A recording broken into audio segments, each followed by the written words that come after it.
Okay guys, welcome back to a new video here, and over the last few days we have got some pretty crazy news out of Syria, guys.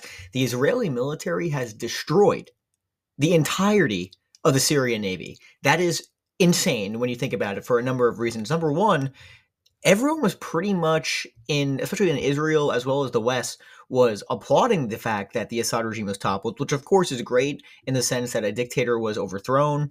And and listen, with the new group HTS coming in, there's at least hope for a better future for the people of Syria.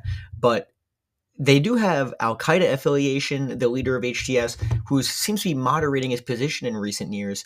But again, guys, this guy has Al Qaeda and ISIS affiliations in the past. So who the hell knows what is going to come of this? Now, as this is going on, and apparently Israel is super happy about this so-called regime change. Ever since then, the Israeli military has been taking out massive military action against Syria, and including today, guys, they struck and again, to be clear, the Syrian Navy isn't exactly huge, but they took out basically all of their ships, and we're going to get into it in a second. It's not just their Navy they're targeting here. So this is out of the BBC confirming their report. Israel has confirmed it carried out attacks on Syria's naval fleet as part of its efforts to neutralize military assets in the country, which, by the way, why would you need to neutralize military assets in the country if you're thrilled the Assad regime is out? Something doesn't really add up there. That's number one. And not only are they taking out their Navy, which they did in a number of ports across the country, but they've also struck over 350 targets all across Syria. And there's a map here, guys, that it kind of shows where they've been targeting. And we talked about from the Golan Heights, they've basically had a massive incursion into the country, taking massive amounts of land, guys, to the point where they're actually, according to recent reports, only 15 to 20 kilometers outside of Damascus, which is wild. I mean, there's a lot of speculation. What is going on here? The Turkish government and Erdogan has already condemned the Israeli incursion into the country. But look at the map, guys. They've been hitting massive strikes all across the country. And the thing that's also pretty wild about this is we're talking here. We said the entire Syrian Navy was destroyed in strikes and a number of their vessels. And this is from the Israeli press, guys, from the Times of Israel. In a historic campaign across Syria, IDF says it has destroyed 80% of Assad's regime military. What? This is a pretty huge story. I don't know why this isn't all over the place. 350 strikes against strategic targets in Syria since the fall of the regime, taking out weapon stockpiles, etc.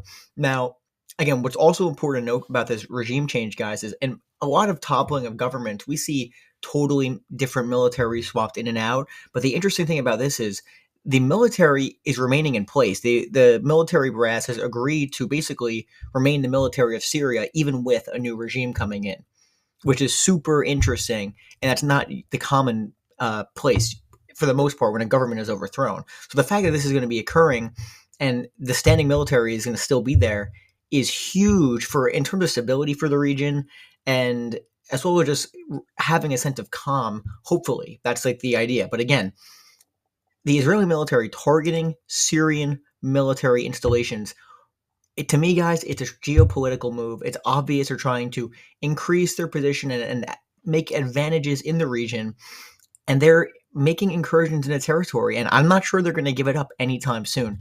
And the fact that they're making these strikes with minimal pushback from the Syrian government, by the way, the current government, they've really not done much. And again, as Netanyahu has said, Israel wants to work with a new regime. This is according to him, but they will attack if necessary. And again, he's saying they'll attack if necessary. They are attacking. They're attacking their military installations all across the country. So the fact that they're not attacking them just because they're hitting sites across the country is ridiculous. I mean, look at the map. They're hitting massive strikes all across the country. There's videos coming out of Damascus, guys, that were serious weapon stockpiles that were hit. Now, again, this could have been part of an arrangement that was made with the government or the new regime in place. I mean, it's totally possible.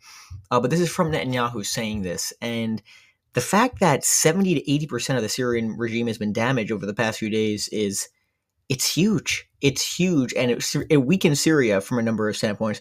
But the key thing also is Israel is making a massive land grabs here. They've taken a lot of the territory of the Syrian regime or the incoming regime here. And the question is going to be, how much farther do they go? again, I think the idea of them going to Damascus is not going to be realistic, but at this point, who knows what goes on? But again, this is that. But again, according to the BBC, guys, the IDF conducted 350 strikes, and the port of Latakia was where their navy, for the most part, was settled. But and this is one image that came out from this morning from the BBC of a number of their vessels that were sank, and there's no word on the number of casualties yet. But again, the fact that this is occurring is still pretty wild and not in the mainstream press for the most part, other than the BBC and a couple other mainstream outlets. There's no coverage of this on CNN or MSNBC, for example, but everything about Assad was, of course. And just for some of more context, guys, the Golan, the Israelis did their incursion into Syria from the Golan Heights, which was basically created sort of a buffer zone following the war with Syria in 1974, which the agreement was made. They would hold it for strategic purposes, and now it's full of communities and settlements. And the U.S. actually unilaterally agreed that it was a part of Israel after Israel annexed it in 1981.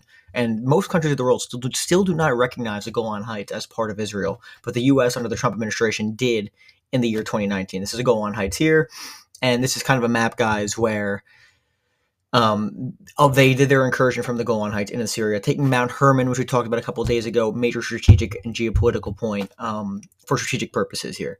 Now, again, the idea that, and one of the reasons too, guys, why they're going into Syria from their standpoint is there are a lot of chemical weapons warehouses that they do not want to get into the so-called terrorist hands, as they would say. But again, this is also the same so-called terrorists that they have supported and are propping up in the region, and who are supposedly happy about the overthrowing of the Assad regime. So again, there's a lot of contradictions here, guys. As you can see, it's a complicated situation, but I think the main storyline is going to be how far does Israel go into Syria here, and because they're clearly taking aggressive action, and they're not doing that for no reason at all, clearly. And there's really not been much word from many countries about this. The UAE and Turkey have condemned it as illegal actions, but other than that, there's really not been much. I haven't heard anything from the United States on this front. But again, it's pretty wild. And as for Bashar al-Assad, he is in Moscow, according to reports. But at the same time, and we talked about the other day how we're still not sure what's up with Assad. If he was actually killed, there were some potential reports that was a possibility.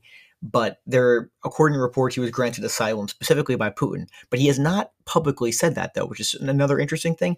And again, no photos of Assad and his family in Russia. Another interesting caveat. So he's most likely in Russia, but again, until we see actual confirmation of this, I'm not ready to declare anything.